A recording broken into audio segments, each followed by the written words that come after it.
व्यवस्था विवरण अध्याय 22। व्यवस्था विवरण अध्याय 22। तू अपने भाई के गाय बैल व भेड़ बकरी को भटकी हुई देखकर अनदेखी न करना, उसको अवश्य उसके पास पहुंचा देना। परंतु यदि तेरा वह भाई निकट न रहता हो व तू उसे न जानता हो, तो उस पशु को अपने घर के भीतर ले आना, और जब तक तेरा वह भाई उसको न ढूंढे तब तक वह तेरे पास रहे, और जब वह उसे ढूंढे तब उसको दे देना। और उसके गधे व वस्त्र के विषय, वरन उसकी कोई वस्तु क्यों न हो जो उससे खो गई हो और तुझको मिले, उसके विषय में भी ऐसा ही करना। तू देखी अनदेखी न करना। तू अपने भाई के गधे व बैल को मार्ग पर गिरा हुआ देखकर अनदेखी न करना, उसके उठाने में अवश्य उसकी सहायता करना। कोई स्त्री पुरुष का पहरावा न पहने और न कोई पुरुष स्त्री का पहरावा पहने, क्योंकि ऐसे कामों से सब करने वाले तेरे परमेश्वर यहोवा की दृष्टि में घृणित है। यदि वृक्ष व भूमि पर तेरे सामने मार्ग में किसी चिड़िया का घोंसला मिले, चाहे उसमें बच्चे हो चाहे अंडे, और उन बच्चों व अंडों पर उनकी माँ बैठी हुई हो, तो बच्चों समेत माँ को न ले जाना। बच्चों को अपने लिए ले तो ले, परंतु माँ को अवश्य छोड़ देना, इसलिए कि तेरा भला हो और तेरी आयु के दिन बहुत हो। जब तू नया घर बनाए तब उसकी छत पर आड़ के लिए मुंडेर बनाना। ऐसा न हो कि कोई छत पर से गिर पड़े और तू अपने घराने पर खून का दोष लगाए। अपनी दाख की बारी में दो प्रकार के बीज न बोना। ऐसा न हो कि उसकी सारी उपज अर्थात तेरा बोया हुआ बीज और दाख की बारी की उपज दोनों अपवित्र ठहरे।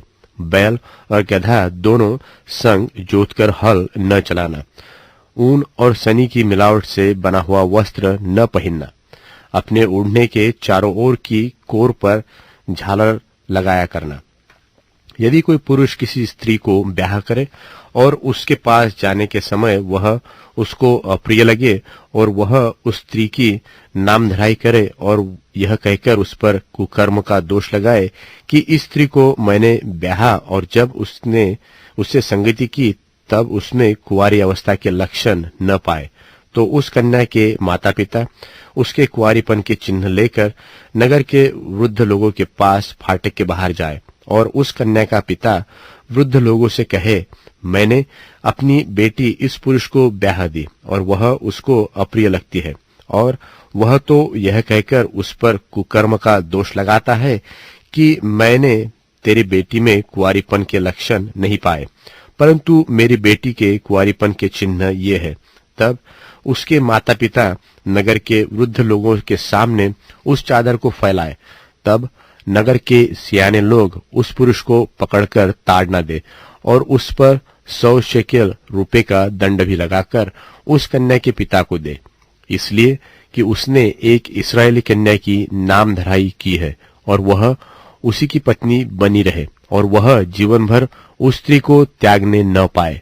परंतु यदि उस कन्या के कुंवारीपन के चिन्ह पाए न जाए और उस पुरुष की बात सच ठहरे, तो वे उस कन्या को उसके पिता के घर के द्वार पर ले जाए और उस नगर के पुरुष उसको पत्थरवाह करके मार डाले।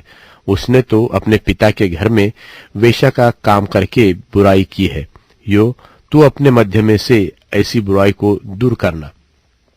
यदि कोई पुरुष दूसरे पुरुष की ब्याही हुई स्त्री के संग सोता हुआ पकड़ा जाए, तो जो पुरुष उस स्त्री के संग सोया हो वह और वह स्त्री दोनों मार डाले जाए। इस प्रकार तू ऐसी बुराई को इस्राएल में से दूर करना।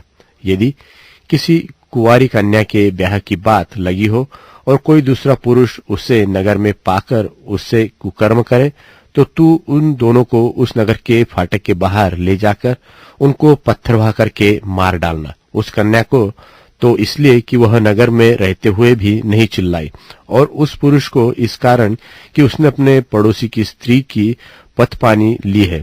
इस प्रकार तू अपने मध्य में से ऐसी बुराई को दूर करना। परंतु यदि कोई पुरुष किसी कन्या को जिसके ब्याह की बात लगी हो मैदान में पाकर बरबस उससे कुकर्म करे, तो केवल वह पुरुष मार डाला जाए जिसने उससे कुकर्म किया हो, और उस कन्या से कुछ न करना। उस कन्या का पाप प्राणदंड के योग्य नहीं, क्योंकि जैसे कोई अपने पड़ोसी पर चढ़ाई करके उसे मार डाले, वैसे ही यह बात भी ठहरेगी कि उस पुरुष ने उस कन्या को मैदान में पाया और वह चिल्लाए तो सही, परंतु उसको कोई बचाने वाला न मिला। यदि किसी पुरुष को कोई कुंवारी कन्या मिले जिसके ब्याह की बात न लगी हो और वह उसे पकड़कर उसके साथ कुकर्म करे और वे पकड़े जाए, तो जिस पुरुष ने उसके साथ कुकर्म किया हो वह उस कन्या के पिता को 50 शेकेल रुपा दे और वह उसी की पत्नी हो। उसने उसकी पथपानी ली, इस कारण वह जीवन भर उसे न त्यागने पाए। कोई अपनी सौतेली माता को अपनी स्त्री न बनाए, वह अपने पिता का ओढ़ना न उघारे।